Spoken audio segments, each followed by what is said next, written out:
अस्सलाम वालेकुम रहमतुल्लाहि व बरकातहू।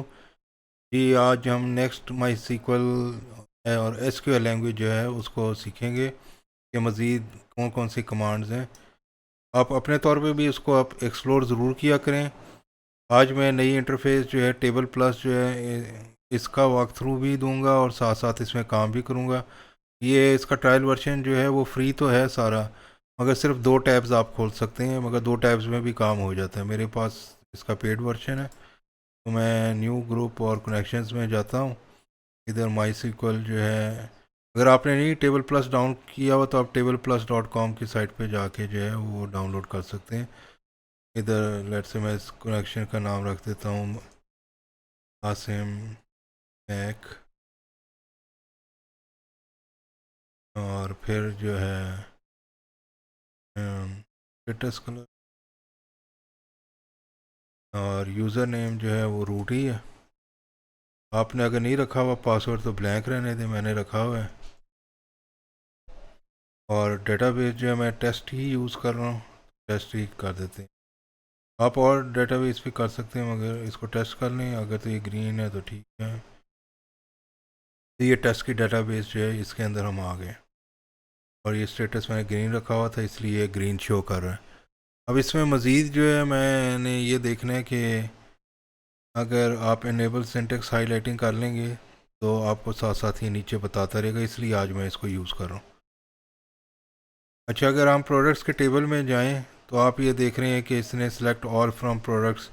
अगर आप ये बैक टिक्स देखें तो परेशान ना हो, आप ये निकाल भी सकते हैं। ये होता है ये कि यूजुअली जो है प्रोटेक्ट करने के लिए स्ट्रिंग्स को बैक टिक्स इस्तेमाल किए जाते हैं, और ये टेस्ट डेटाबेस का नाम है, डॉट प्रोडक्ट्स है। मगर आप खाली सेलेक्ट ऑल फ्रॉम प्रोडक्ट्स भी लिख देंगे तो ये आ जाएगा। अब इसके अंदर ये एक नई चीज़ हम देख रहे हैं कि ऑर्डर बाय आईडी और लिमिट। ऑर्डर बाय आईडी क्या होता है, ये बहुत ज़्यादा यूज़ होता है, ये सॉर्टिंग के लिए होता है। जैसे हम फर्स्ट टू 18 सॉर्ट करना चाह रहे थे तो हमने ये ऑर्डर बाय आईडी इस तरह लिखा है। मगर अगर मैं चेंज करना चाहूँगा इसका ऑर्डर, इसको क्लिक किया है तो अब अगर आप देखेंगे तो ऑर्डर बाय आईडी जो है वो चेंज हो गया, और ये डिसेंडिंग जो है इसमें ये लिखा हुआ आ गया। अगर आप अपनी क्वेरी लगाना चाहते हैं तो वो भी लगा के आप इसको चेक कर सकते हैं। लेट से मैं लिखता हूँ सेलेक्ट ऑल फ्रॉम, होपफुली आपको नज़र आ रहा होगा, प्रोडक्ट्स, ठीक है। और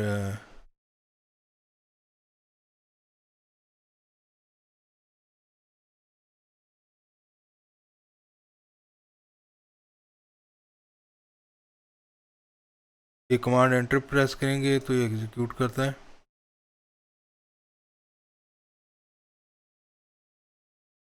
ये कमांड एंटर प्रेस की है तो ये देखें ऑर्डर, अभी कोई ऑर्डर नहीं है, जैसे रोज़ एंटर हुई थी उसी तरीके से ये शो हो रही हैं।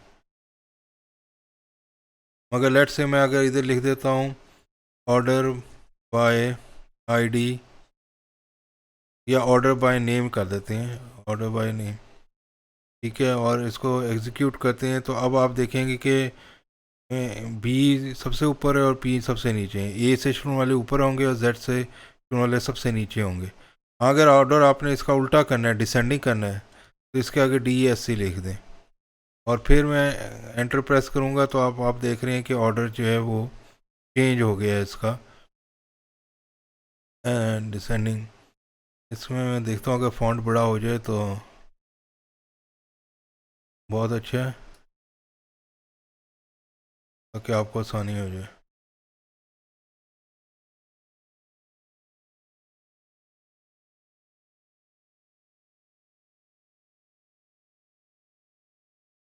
जी, तो मैं दोबारा स्टार्ट करता हूँ, तो शायद फॉन्ट फिर बड़ा हो जाएगा।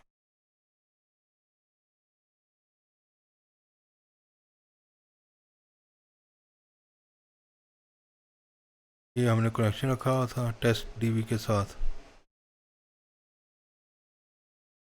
और ये हमारा क्वेरी थी सेलेक्ट ऑल फ्रॉम प्रोडक्ट्स, और नीचे आप देख रहे हैं ये वो शो करता रहा जा रहा। अच्छा, ऑर्डर बाय, अब अगर मैं इसको एंटर करता हूँ तो ये देखें पी ऊपर आ गया, बी नीचे चला गया, मगर लेट्स से मैं आईडी, जो सबसे लेटेस्ट आईडी है वो शो करना चाह रहा हूँ, पहले वो वाले रिकॉर्ड्स, तो ID, order by ID DESC लिख दें। ठीक है, अब मैं कमांड एंटर प्रेस करूँगा, बाय हम लिखना भूल गए हैं, ऑर्डर बाय, तो फिर जो है ये अब 18 ऊपर है और 1 नीचे है। इसी तरीके से आप किसी भी कॉलम को ऑर्डर बाय क्लास लगा सकते हैं, बल्कि दो भी कर सकते हैं। अगर लेट से दो अगर सेम नेम है या दो प्राइसेस सेम है, जैसे ऑर्डर बाय मैं करता हूँ प्राइस इधर, ठीक है, तो अब आप देख रहे हैं कि ये 300 की सेम प्राइसेस हैं, मगर अब मैं 300 में चाह रहा हूँ कि वो ऊपर आए, बी वाला ऊपर आए, क्योंकि बी पहले शुरू हो रहा है और फिर ओ वाले आए 300 में प्राइसेस में। तो ऑर्डर तो कर दिया है प्राइसेस वाइज, मगर मैं एक और ऑर्डर लगाना चाह रहा हूँ, तो फिर मैं लिख सकता हूँ कॉमा दे के आगे नेम भी। ठीक है, अब अगर मैं इसको रन करूँगा तो आप देखेंगे कि बी ऊपर आ गया, फिर ओनियन है, फिर ऑरेंज है, यानी कि फर्स्ट कॉलम ये है सॉर्टिंग का, और फिर जब उसमें सेम आइटम्स आ जाएं तो फिर उस तीन के लिए सेकंड जो कॉलम है नेम का वो यूज़ होगा सॉर्टिंग के लिए, कि इन तीनों में से कौन सा ऊपर आएगा, बीन, ऑरेंज और फिर ये। तो जहाँ सेम वैल्यूज़ आ गए फिर ये। लेट्स से अगर मैं कैटेगरी वाइज ऑर्डर कर रहा हूँ कि मैं चाह रहा हूँ पहले कैटेगरी फ्रूट्स की इकट्ठी आ जाएँ, वेजिटेबल्स की इकट्ठी आ जाएँ, तो ऑर्डर बाय मैं लिखूँगा कैटेगरी आईडी। ठीक है, अब अगर मैं देखूँगा तो ये कैटेगरी आईडी वाइज ऑर्डर हो गया, 1 वाली ऊपर है और 2 वाली नीचे है। मगर मैं मज़ीद ये चाह रहा हूँ कि 1 वाली जो है अगर वो सेम है तो उनमें से सॉर्ट हो बाय नेम, तो इसी तरह आगे मैं कॉमा नेम लिख दूँगा। अब इसमें क्या होगा कि ये देखें कि बी ऊपर है, एल नीचे एम है और फिर ओ आता है, और फिर 2 में भी बी ऊपर है, फिर आगे पी जो है वो सबसे नीचे है। तो पहले कैटेगरी आईडी को इस तरह सॉर्ट करे, फिर यूँ सॉर्ट करे। अगली कमांड जो हम करेंगे इसमें वो है हमारे पास जो है वो काउंट है। तो मैं काउंट करना चाह रहा हूँ कि हमारे पास कैटेगरी आईडी जो है, यानी कि कैटेगरी आईडी 1 जो है हमारी, ये जो इधर आ रही है वो थी हमारी फ्रूट। तो फ्रूट जो है हमारे पास वो कितने हैं टोटल।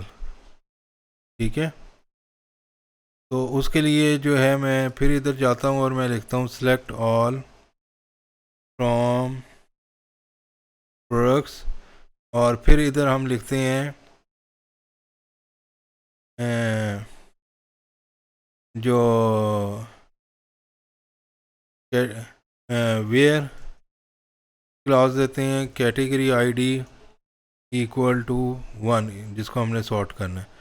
तो अभी तो खाली ये आ गई, मगर हमने सिर्फ काउंट चाहिए कि टोटल कितनी है, जैसे ये नीचे बता रहा है 4 है, तो उसके लिए हम इधर यूज़ करते हैं काउंट। काउंट के अंदर जो है आप इसको एस्ट्रिक भी लगा सकते हैं, यूजुअली ये पुराना तरीका था, अभी भी यूज़ होता है, तो ये आपको बता दे कि काउंट 4 है इसकी। हाँ, अगर आप मैं इधर 2 कर दूंगा तो ये उसकी काउंट बताएगा, वो 7 है। और आप इसके अंदर एक्चुअल आईडी भी लगा सकते हैं, कोई इतना फ़र्क नहीं पड़ता, तो फिर भी ये काम करेगा, जिसको काउंट करना है वो काउंट कर देगा। एक्चुअली रोज़ ही काउंट कर रहा है ये। हाँ, अगर आप देखना चाह रहे हैं कि इसमें मैक्सिमम आईडी कौन सी है अभी तक जो यूज़ हुई है, तो वो भी आप निकाल सकते हैं मैक्स लगा के, कि मैक्सिमम आईडी अब तक कौन सी यूज़ हुई है, तो वो निकालना है तो एंटर करें, तो 15 है अब तक जो मैक्सिमम आईडी जो है वो यूज़ हो चुकी है। अगर आप जाएंगे तो इधर आईडी वाइज सॉर्ट कर लें, और किस कैटेगरी में वो अभी हमने देख रहे हैं, कैटेगरी 2 में जो मैक्सिमम आईडी यूज़ हुई है वो 15 यूज़ हुई है। तो कैटेगरी 2 जो है इसमें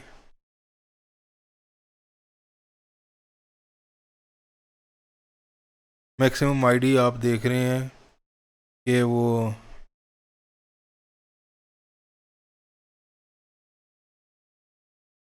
ये जो कैटेगरी 17 और 18 है ये कैटेगरी 3 को है।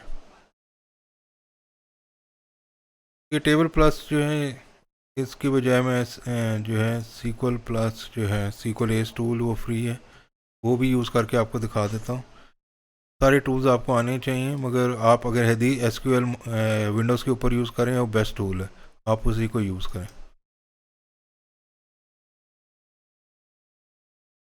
ये भी उसी तरीके से ही है, और इसका मुझे ये ज़्यादा पसंद है क्योंकि बस इसमें सिर्फ इस वजह से मैं नहीं चाहता कि ये छोटा दिखाता है ज़रा, इसमें फ़ॉन्ट्स वगैरह जो हैं वो हम बड़े नहीं कर सकते।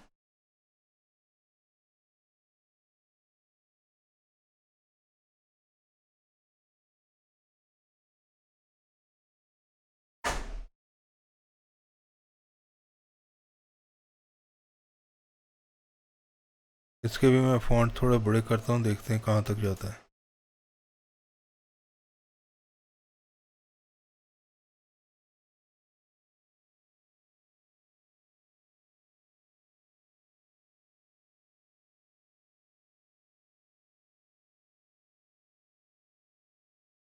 और इसको दोबारा चलाते हैं।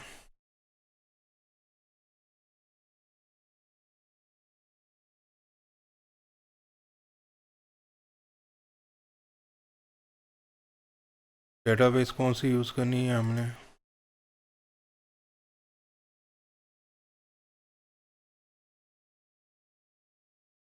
एक्चुअली मैं जो है टर्मिनल में चला जाता हूँ, उसका फ़ॉन्ट बड़ा हो जाता है तो हम उसको यूज़ कर लेते हैं।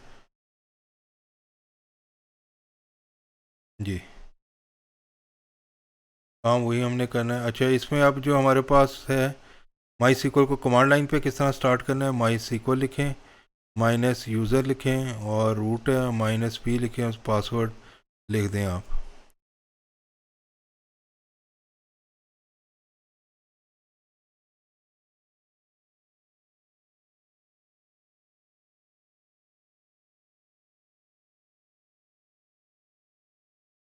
ये माई सीक्वल को स्टार्ट करते हैं, माइनस यू और रूट माइनस पी पासवर्ड। जी, यूज़ टेस्ट डेटाबेस और शो टेबल्स, ठीक है। और फिर उसी तरीके से सिलेक्ट, मैं देखना चाह रहा हूँ कि कितनी एंट्रीज प्रेजेंट हैं प्रोडक्ट्स में, तो इधर से जो है प्रोडक्ट्स, तो ये हमारे पास सॉरी इधर काउंट लगाना भूल गए। ठीक है, तो ये 13 जो है आ रही है। अच्छा, इसमें एक और चीज़ जो अभी हमने करनी है कि हम ग्रुप बाय की यूज़ कर रहे थे, मगर अब हम काउंट करना चाह रहे हैं कि टोटल जो है किस तरह है। तो हम लिख सकते हैं सेलेक्ट काउंट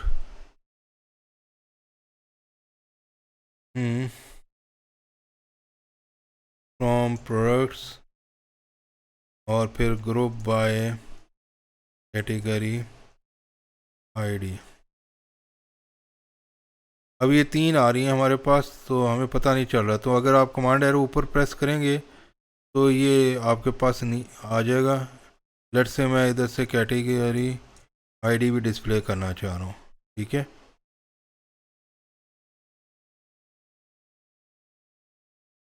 तो अब ये स्टेटमेंट एग्जीक्यूट की है सेलेक्ट काउंट, और आप देख रहे हैं काउंट और कैटेगरी आईडी, ये काउंट और कैटेगरी आईडी जो है वो दोनों डिस्प्ले हो गई हैं।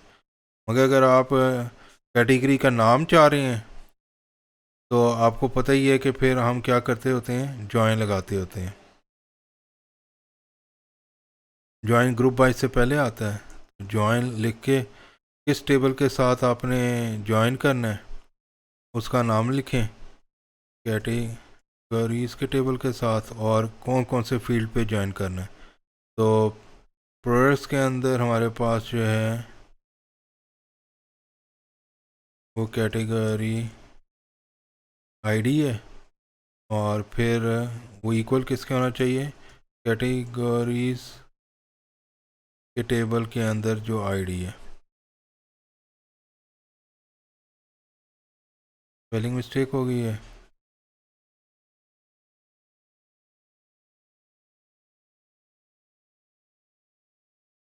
जी, अब हमने कॉलम्स के नाम चेंज करने, क्योंकि ज्वाइन तो हमने कर लिया है। तो कॉलम के नाम किस तरह चेंज करने हैं, वो ऊपर जाएंगे आप। इसमें बस यही प्रॉब्लम होती है सीक्वल में कि कमांड लाइन पे आपको बस लेफ़्ट और राइट एरो की यूज़ कर सकते हैं एडिट करने के लिए। अब इधर कैटेगरी आईडी की जगह मैं लिख देता हूँ कैटेगरीज कि टेबल के अंदर जो नेम है वो डिस्प्ले करें। काउंट को कर देते हैं एज काउंट या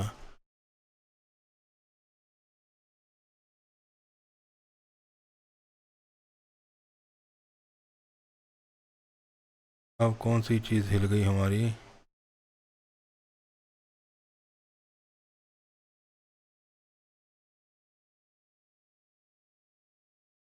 ये मैं अपने आप SQL क्लाइंट के अंदर या किसी के अंदर कॉपी कर लें, इधर एडिट करना आसान होता है, वरना अक्सर जो है ना ये अब हिल जाती हैं ये। और इधर आप जो है मल्टीपल लाइंस में भी लिख सकते हैं, वो आसान होता है। यानी कि ग्रुप बाय जो है वो हमेशा अगली लाइन में लिख दें, ये इसमें फ़र्क नहीं पड़ता, जिस तरह मर्ज़ी लिख दें। और फिर इसको मैं रन ऑल करता हूँ, इसने सारा हिला दिया है।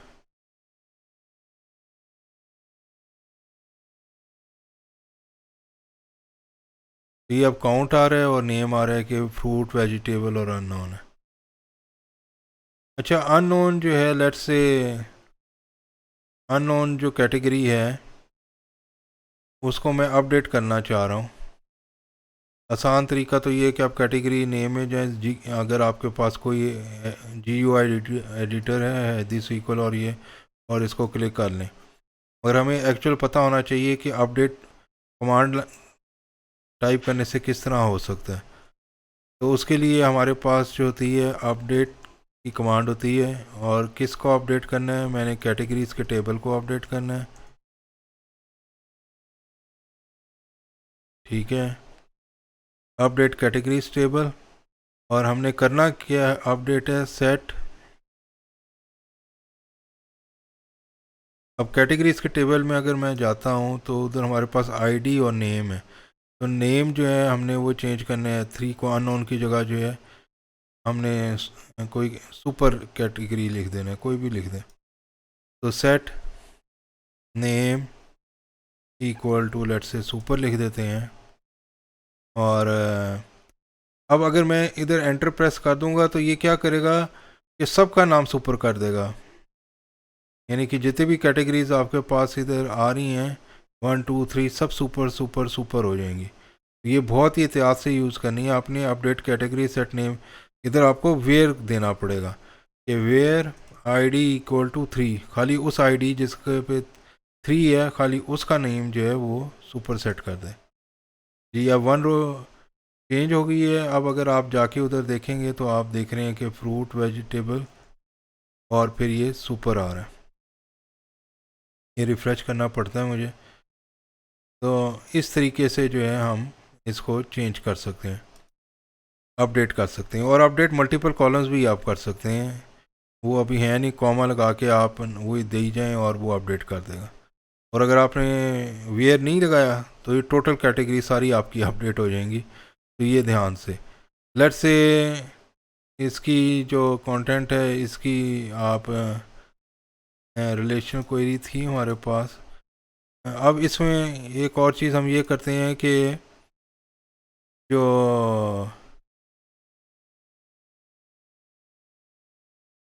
जॉइन था हमारा ये, जिसमें अब हम काउंट नहीं लगाना चाह रहे, लेट्स से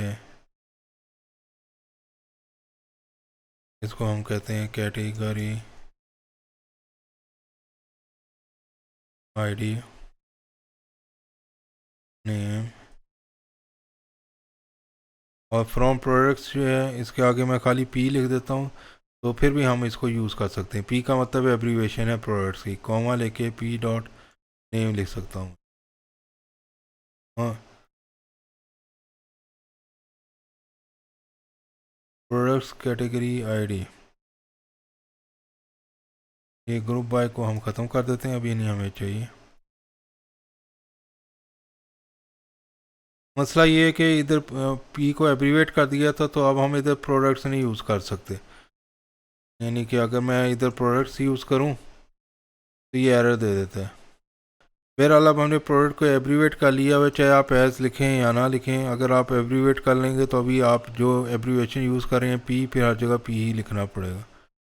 इसी तरह अगर आप कैटेगरीज़ के टेबल को एब्रीवेट कर लेंगे तो फिर आपको वही लिखना पड़ेगा। सी है तो इधर जो है आपका जो है वो सी ही देना पड़ेगा जी। तो ये हमारे पास कैटेगरी आईडी, नेम और फिर उनके नाम आ रहे हैं। अब अगर आपने मल्टीपल अपडेट्स करनी है तो आप अपडेट लगा के फ्रूट सारे चेंज करना चाहते हैं, आप चेंज कर सकते हैं, उसकी सारी कैटेगरी आईडी चेंज कर सकते हैं जी। अगली कमांड हम करते हैं वो है लिमिट की। लिमिट जो है वो क्या करती है कि रोज़ जो है उनको लिमिट कर देती हैं। फॉर एग्ज़ाम्पल इधर 13 रोज़ डिस्प्ले हुई हैं तो हम इधर लिमिट लगा सकते हैं 10 या 5। अब क्या होगा कि ये 5 रोज़ खाली डिस्प्ले होंगी। अब अगली 5 रोज़ अगर मैं डिस्प्ले करना चाहता हूँ तो मुझे ऑफसेट की कमांड देनी पड़ेगी। ऑफसेट का मतलब है कि पहली 5 रोज़ छोड़ के अगली जो 5 रोज़ हैं जो लिमिट में लगी हुई हैं, लेट से ऑफसेट अगर मैं 2 कर दूंगा तो 2 रोज़ के बाद जितनी रोज़ हैं वो डिस्प्ले करें। तो अब ये है कि अगली 5 रोज़ डिस्प्ले हो गई हैं। इसी तरह अगर अब मैं अगली 5 रोज़ डिस्प्ले करनी है तो ऑफसेट में 10 कर दूंगा इधर, तो यानी कि 10 रोज़ छोड़ के अगली 5 रोज़ डिस्प्ले करें। ये अक्सर आपने पेजिनेशंस देखी होंगी जो ग्रिड पे जाते हैं या प्रोडक्ट्स पे जाते हैं, नीचे नंबर्स आ रहे होते हैं, उनको 1 2 3 को आप क्लिक करते चले जाते हैं तो आगे चलते चले जाते हैं। तो वो इसी से ही बिल्ट होता है कि उसमें लिमिट होती है, जितनी आपने 100 रोज़ आगे जाना है या 50, तो लिमिट 50 कर लें, फिर ऑफसेट 50 करते जाएं, फिर 100 करते जाएं, फिर 150 करते जाएं, तो आगे चलते चले जाते हैं। तो ये इस तरीके से लिमिट और ऑफसेट जो हैं वो यूज़ होती हैं उधर। और इसमें बेसिकली ये बिल्कुल सिंपल सी कमांड है, इसमें कोई ख़ास ऐसी चीज़ नहीं है। दूसरी आगे हम देखते हैं कि क्रिएटेड एट जो डेट है हमने इसमें थोड़ी सी चेंजेस कर ली थी। ये मंथ्स हमने चेंज कर ली हुई हैं, कुछ 4th मंथ में है, कोई 5 में है, कोई 6 में है। ठीक है, इस तरीके से ये हमने इधर जाके इसको एडिट करके तो इसको चेंज कर लिया था। तो क्यों चेंज किया था, क्योंकि हम जो एक क्वेरी लगाना चाह रहे हैं कि हमें जो है लेट्स से ये इसको मैं सॉर्ट कर लेता हूँ। लेट्स से 5 से लेके जो 6 मंथ में जितने भी वेजिटेबल्स हमने ऐड की हैं 5th मंथ, ये होता है इस तरह डेटाबेस में, पहले ये स्टोर होता है, फिर मंथ और फिर डे। तो हम 5th मंथ से लेके 6 मंथ तक के सारे रिकॉर्ड्स डिस्प्ले करना चाहते हैं। उसके लिए हमारे पास बिटवीन की कमांड होती है। बिटवीन आगे आपने क्या करना है, क्रिएटेड एट, पहले तो वेयर लगाना है, वेयर लगानी नहीं भूलना, वेयर क्रिएटेड एट, फिर बिटवीन, और फिर जो है इसमें डेट्स लिख देनी है। मैं इस तरह लिख दी है वेयर क्रिएटेड एट बिटवीन। अब मैं लिख दी है इस ईयर से 501 से लेके 6 तक के सारे रिकॉर्ड्स डिस्प्ले कर दे। क्रिएटेड एट ये टेबल का जो कॉलम है वो किसके बिटवीन होना चाहिए, डेट्स दे दी हैं हमने इधर। अब रन करेंगे तो ये आपकी ये डेट्स आ गई। तो बिटवीन यूजुअली डेट्स के लिए इस्तेमाल होता है, आप आईडीज़ के लिए भी इस्तेमाल कर सकते हैं, मगर अगर एक तारीख से लेके दूसरी तारीख तक देख रहे हैं तो फिर आप लगा दें। हाँ, अगर आपने खाली तारीख ग्रेटर दैन लिखना है, यानी कि इससे बड़ी तारीख जानी है, फिर बिटवीन लगाने की ज़रूरत नहीं है, फिर आप खाली लिख दें वेयर क्रिएटेड एट लेट्स से ग्रेटर दैन और इक्वल टू दिस डेट, यानी कि 5 मंथ से बड़े जितने भी हैं या उसके इक्वल हैं वो सारे रिकॉर्ड्स डिस्प्ले हो जाएं। तो फिर आप इस तरीके से कर सकते हैं। अब ये जो 5th मंथ और उससे बड़े हैं 4th मंथ के नहीं आएंगे। अगर आप 6 मंथ और उससे बड़े कर दें तो फिर वही रिकॉर्ड्स आएंगे। अगली कमांड जो है वो हमारी जो है वो लाइक की है। लेट्स से हमारे पास ये सारे रिकॉर्ड्स हैं, आप देख ही रहे हैं नीचे, इसमें मैं सारे 20 से शुरू वाले रिकॉर्ड्स डिस्प्ले करना चाहता हूँ। तो फिर हमारे पास होगा वेयर नेम। अब नेम एम्बिगुअस हो जाएगा, हमें लगाना पड़ेगा कि प्रोडक्ट का नाम हो, पी डॉट नेम। और फिर हमने करना है लाइक। तो लाइक क्या करना है हमने, जो बी से शुरू होने वाले, मगर खाली अगर आप बी लिख देंगे इससे कुछ कोई रिकॉर्ड नहीं डिस्प्ले होगा। इसका मतलब है एग्जैक्ट बी, कोई रिकॉर्ड नहीं डिस्प्ले होगा। तो इसमें हमें परसेंटेज साइन लिखना पड़ता है। परसेंटेज का मतलब होता है रेस्ट, और कोई भी करेक्टर्स हो सकते हैं बी के बाद, परसेंटेज ये शो करता है। तो अब ये देखें बी के बाद कोई से भी करेक्टर्स हैं वो आ जाएंगे। हाँ, लाइक में अगर आप लेट से एंड पे देखना चाह रहे हैं कि एंड पे ए हो, तो फिर परसेंटेज आप शुरू में लगा दें, एंड पे ए है, तो इस तरीके से भी कर सकते हैं। एक ही रिकॉर्ड है जिसके एंड पे ए है। ये आप देखना चाह रहे हैं कि ए एन किसी के अंदर हो, यानी कि किसी भी नेम के अंदर ए एन आता हो, तो फिर हम आगे पीछे दोनों परसेंटेज लगा देंगे। अब हम रिकॉर्ड डिस्प्ले करेंगे तो हर एक के अंदर देखें a an a an a an किसी न किसी जगह पे आ रहा है। तो इस तरीके से लाइक का ऑपरेटर जो है वो काम करता है। लाइक का ऑपरेटर के बाद जो है हमारे पास लेस दैन और इसमें मैं रिकमेंड आपको ये करूँगा कि आप जो है W3 स्कूल्स की जो साइट है उस पर चले जाएं, और इसमें ये बहुत सारे ऑपरेटर्स हैं, इनको आप देख लें, बिल्कुल सिंपल से हैं। हमने काफ़ी सारे तो इससे कर लिए हैं। ऑलमोस्ट सारी SQL लैंग्वेज जो है वो हमने कर ली है। कोई इसमें इतने बड़ी ख़ास बात नहीं है, जैसे काउंट, एवरेज, सम, मिनिमम, लिमिट, डिलीट किस तरह करना है, ये सारी जो हैं हमने वैल्यूज़ जो है वो कर ली हुई हैं। बाकी एनी ऑल जो है आप देख लीजिएगा, एग्जिस्ट देख लीजिएगा, तो ऑलमोस्ट आपकी SQL जो है वो कवर हो जाएगी। एक्चुअली तो SQL क्वेरीज जो हैं वो हमने अभी मल्टी क्वेरीज नहीं की हैं, एक क्वेरी के अंदर एक क्वेरी हो वो लिखनी आगे हम करेंगे, क्योंकि मैं अभी से आपको इतना नहीं डालना चाह रहा मुश्किल में। और कई ऐसी चीज़ें होती हैं जो आपको सीखने की ज़रूरत नहीं होती हैं।